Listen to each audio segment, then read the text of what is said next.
Hey everyone, let's talk about gestures.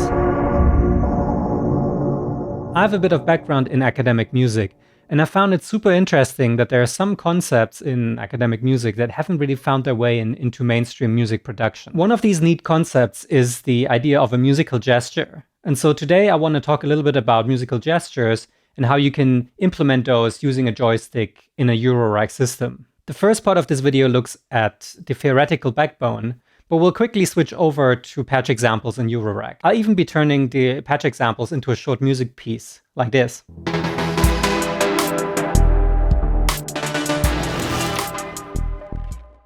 So in electroacoustic music, there's a need to describe music that goes beyond tonality and rhythm. And so over the past couple of decades, a few different systems were developed to describe these kind of sounds. One of these sets of vocabularies was developed by Dennis Smalley's in the 90s called spectromorphology, and this is what I'm talking about today. In its paper on spectromorphology, Dennis Smalley has written about musical gestures as well. He argues that before electronic instruments, all music was made via vocal sound or by playing an instrument. And in playing an instrument, we need to use certain physical gestures, say hitting a drum or bowing a string, to apply energy to a sound body and to create a sound. He specifically calls out the human gestures that are needed to create instrumental sounds as having an energy motion trajectory. So the physical gesture of hitting a piano key creates the musical gesture of a piano sound. He argues that when we hear sounds made from instruments, we infer that human gestures were needed to create them. For example, a listener could tell if the piano keys were hit very soft or very hard. Of course, this analysis is based on our cultural conditioning, but let's talk about that in a different video. Here's the crucial point though. If we analyze all sounds we hear to infer how they are produced, this will not stop with natural sounds. We also analyze synthetic sounds, and our brain tries to give us a matching physical gesture. Smalley actually labels our brain's analysis to the spectrum of natural to synthetic sounds by using the term surrogacy. A natural sound not made primarily for music expression, he would describe as having a first-order surrogacy. Sounds made for instrumental expression are second order, and synthetic sounds, where our brain can imagine the causing gesture, would be third-order surrogacy sounds. If we cannot tell how the sound was made at all, it would be called a remote-order surrogacy. So for Smalley as a composer, an exciting possibility for artistic expression lies within that third-order surrogacy of sounds, as they keep the human touch while offering endless sonic possibilities. So let's see how we can mess around with this idea of third-order surrogacy sounds using a joystick in the Eurorack format. So in the first patch I want to show you, I'm aiming to turn a texture into a gesture. So here I'm using the Instruo Arbhar with a longer texture, and I'm modifying that using a filter and a VCA that are both controlled with a joystick to get a bit more movement into these long gestures. I'll show you the texture first, and then I'll talk a bit more about how it is converted.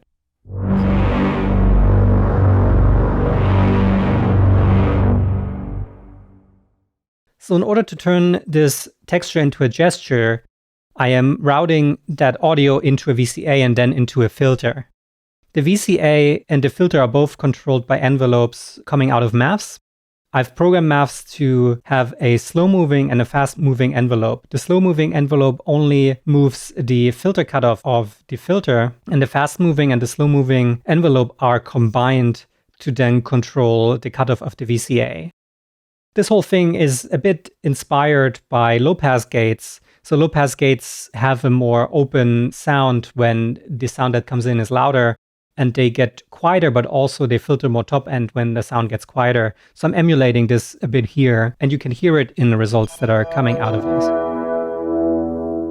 It is also important to note that in order to get a bit of a human touch into this whole gesture, I'm using a joystick that controls 3 different aspects of the sound.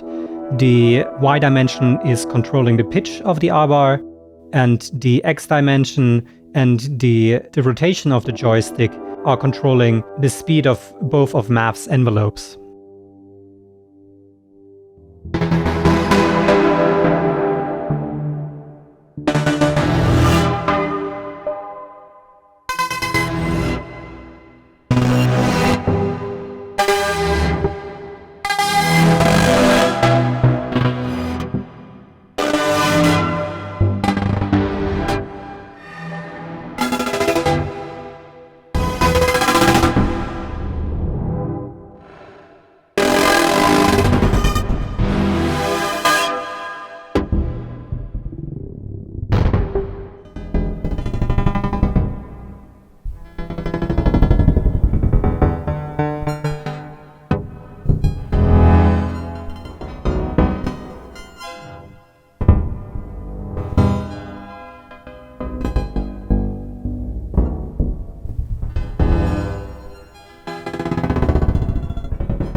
So this is a bit more of a music concrete section.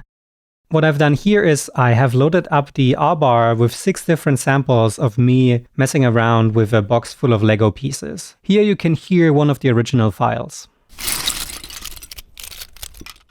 I have distributed the samples that I had depending on their frequency content. Samples with more high frequencies are in layers 1 and 2, and samples with more low frequency content are in 3, 4, 5, and 6.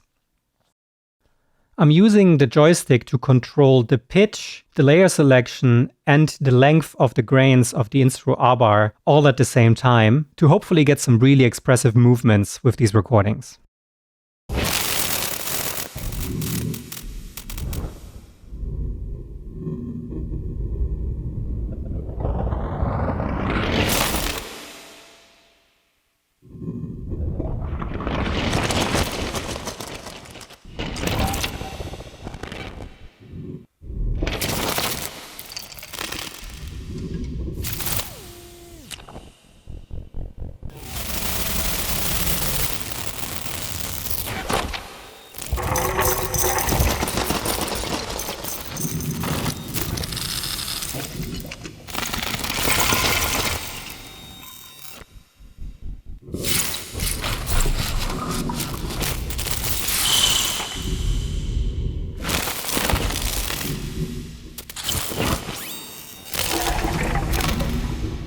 So in this patch, I am trying to convert white noise, a pretty boring texture, into something more gestural.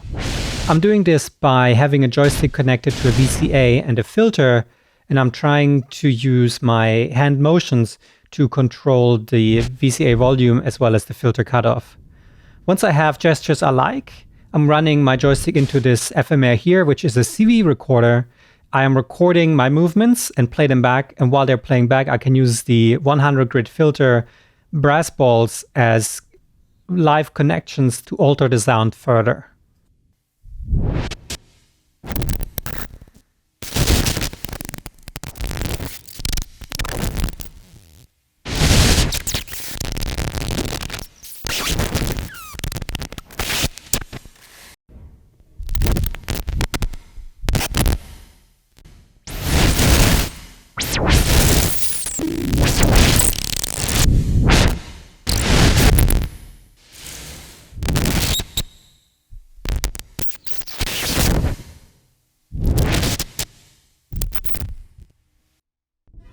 So there you have it.